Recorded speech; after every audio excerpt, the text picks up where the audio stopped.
Hello everyone, this is Julie from Heart to Hand Stamping, and I just thought today I would show you a colouring tutorial. It's not actually for a project, this is more to teach you techniques. And today we're going to be focusing on our Stampin' Blends, which are our alcohol markers. They are really awesome because they come in sets of 2. So you can buy them individually if you like, or you can purchase them in this set of 2. So today we're going to be using, this is Calypso Coral, and as you can see it comes in a light and a dark, which makes it really easy to blend with. We're also going to be using Granny Apple Green, light Balmy Blue, and we're also going to be using our colour lifter. I've just got some ordinary white, Whisper White cardstock here. I've also used our Memento Tuxedo black ink pad, and the stamp I'm using, the technique on today, is from our Good Morning Magnolia stamp set. This is actually a 2-part stamp set, and I am using this little magnolia here today just to demonstrate a technique for you. So what I have here is I've got 2 images stamped. The first one I've just stamped once directly onto the Whisper White cardstock. The second image I've actually applied some white gesso to the background first. I've used my finger and smoothed it all out so that it's nice and smooth to stamp on, and then I've popped this into my Stamparatus so that I could actually stamp this image twice. I find stamping once on top of gesso is okay, but a second stamping actually makes it nice and dark and gives you a nice clear image. So the other thing I really recommend when working with alcohol markers and the Memento ink is that you make sure it's dry before you actually begin your colouring in. But even more so when you've stamped on top of gesso, because that ink can actually just sit on top. So you need to take your heat tool and really dry that really well, and you'll know it's dry because it goes from having a shiny surface to being matte. So make sure when you're working with gesso and the Stampin' Blends that you make sure that's nice and dry. The other thing I have here is just a scrap piece of copier paper, and that's just to clean my markers off as I'm colouring. So the purpose of the technique today is really just to show you the difference between colouring directly onto your cardstock and colouring on top of gesso, and why you might want to try both. Both are beautiful, but they both give you a different result. And what that means is we can take our Stampin' Blends and push them a little bit further to give us a different look. So I'll be showing you not only the different result, but also the different technique you will use depending on what you're using, whether it's plain cardstock or whether you are deciding to use some gesso. So let's get started. The first image I'm going to start with is our cardstock image. So there's no right or wrong way to colour, by the way, it's just what works for you. But so I'm going to show you the way I do it, and I'm going to start with my Calypso Coral. And I always like to start with my darkest colour, the shadow colour first, and then I work my way to the lightest. So I'm going to take my dark Calypso Coral and begin colouring. So I'm going to begin with this large petal here in the centre, and I just like to come from the center because I think that's where the darkest is, and flick it out, and I like to add a little bit of ink behind that fold because that's where I think a shadow would be. Now it's important when you're working on cardstock that you work quickly while the ink is wet because it blends better. So now I'm using my light Calypso Coral, and I'm coming over the top of that colouring I've just done, and I'm going to blend it out into this white area like that. And then I'm going to take, for this white area, I'm going to take my colour lifter and I'm going to come over the area I've just coloured and into that white, and that's going to soften that edge and give me a highlight area. So I'll show you that. So that's what it looks like. So we've got some nice shading happening there. Now the other important thing when you're working just with cardstock is to try not to work two areas together, because you can get some bleeding happening. So I would then come and probably do, I might do this petal in here.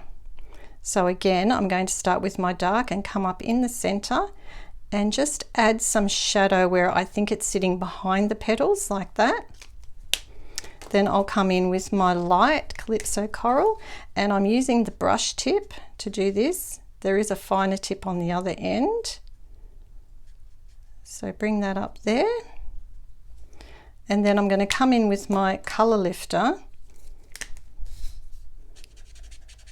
and I'm going to soften that edge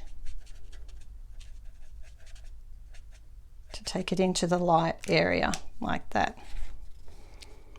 So that's how I would normally work on regular cardstock, and I would continue that for the whole flower. Now when we're working on gesso, it's a little bit different. We do the same technique, so I will start the same way with my dark Calypso Coral in the center here.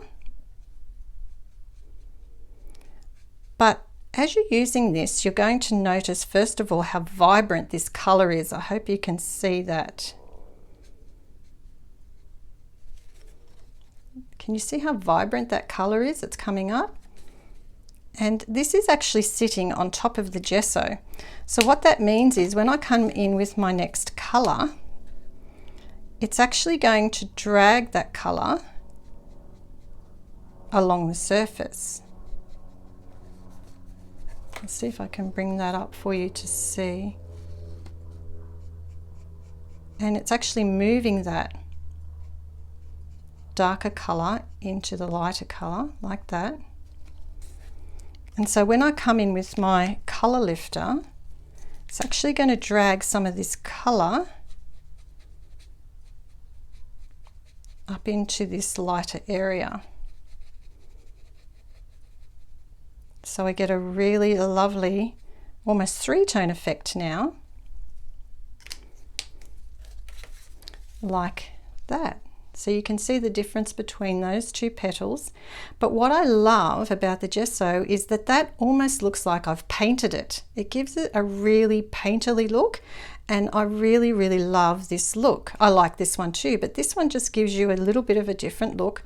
And I love that it blends into this almost third color up here in the lighter area.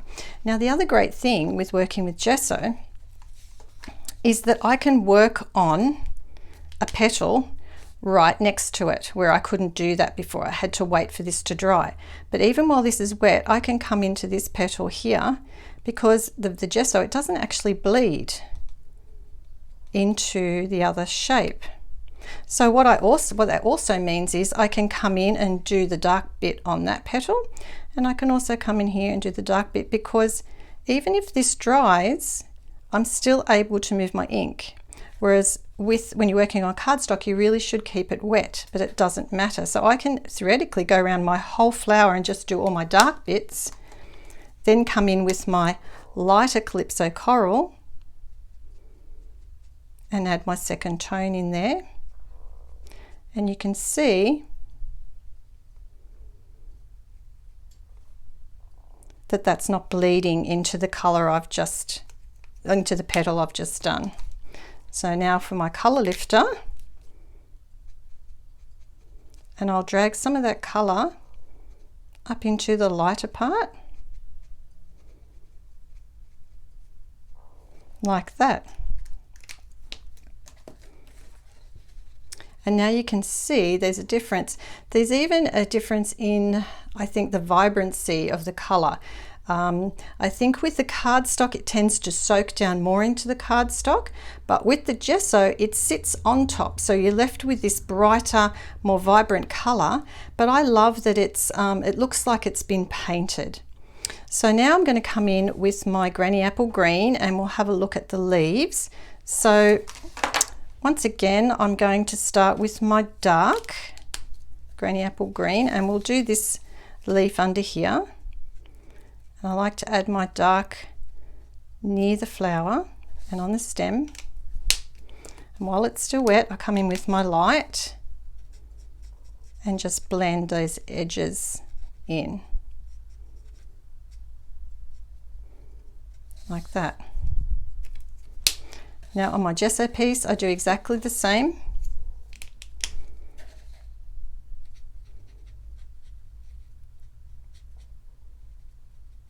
Like that, and bring in my light. Let's see if I can bring it up for you to see.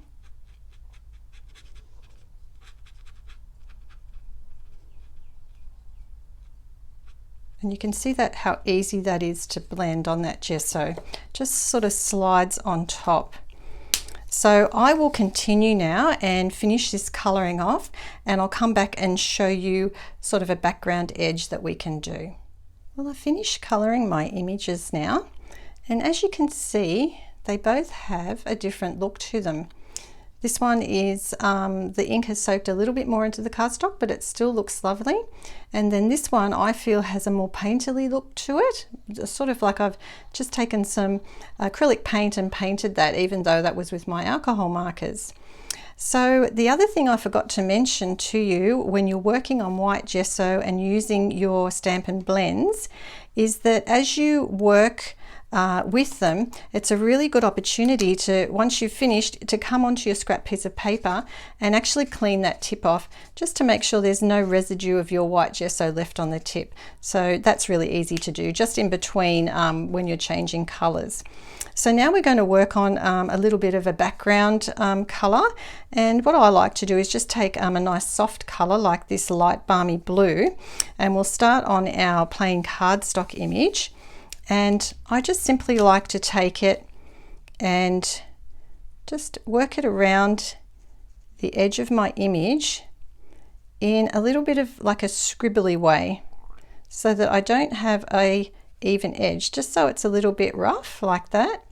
And while that's still wet, I'll come in with my color lifter and I'm just going to blend out that edge, or just soften it rather.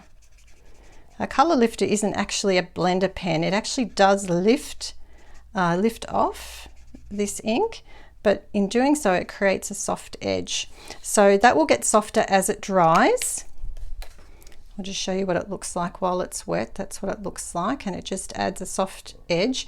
And you can come out as far as you like with that blue. You can make it wider. I'm just doing a narrow one today. Now on the white gesso, we can do the same thing. So I'm just going to come in here, same way. But I could actually go right around my image if I wanted to, because it doesn't matter if this dries on the gesso. It's reactivated once you apply your color lifter. And I'm just going to come out, and what I'm doing is kind of picking up that ink and just pulling it away and blending it out. So it gives me a nice soft edge also, like that. So you can see the difference between the two. So I'm going to continue around both my flowers and I'll show you the finished result. So there you have it. I've finished colouring in my images now, and you can see that they are quite different, both beautiful but quite different. By colouring directly onto the cardstock, you're going to get quite a lovely even finish, which is really nice. But by using some gesso, you're going to get an uneven finish, but that kind of looks really nice because it looks like it's been painted. As I said, it almost looks like you can see brush strokes in there, and even the background, it's not even, but it's soft, and it just gives you a different look. So just by adding a little bit of gesso, you can extend the use of your Stampin' Blend markers.